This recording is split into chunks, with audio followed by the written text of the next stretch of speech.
Magandang buhay, narito naman tayo sa Faith On sa gitna ng duty, nariyan si Lord. Batid natin na hindi madali ang bawat araw. May pagod, init at minsang pakiramdam na walang nakakakita sa sakripisyo.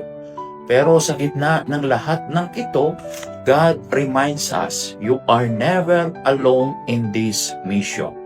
Be strong and courageous, for the Lord your God is with you. In Joshua chapter 1, verse 9. Sa gitna ng panganib at pagod, our police officers serve with courage and faith.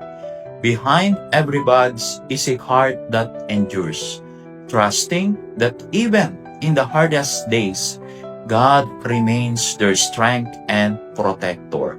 Ang uniforme ay hindi lang simbolo ng otoridad, kundi ng pananampalataya. Faith that goodness still triumphs, justice still matters, and love for others is the truest form of service.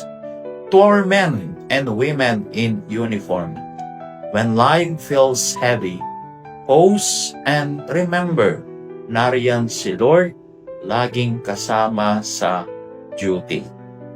At samahan din po natin ng isang panalangin sa ngalan ng Ama at ng Anak at ng Espiritu Santo. Amen.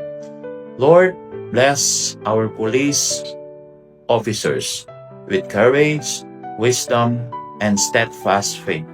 Sa bawat hamon ng tungkulin, iparamdam mo ang iyong lakas at kapayapaan. Amen. Sa ngalan ng Ama at ng Anak at ng Espiritu Santo. Amen. At sa panghuling paalala, inaanyayahan ko ang lahat na mag-iwan tayo ng isang praying hands na emoji sa ating comments section bilang tanda ng suporta at pananampalataya.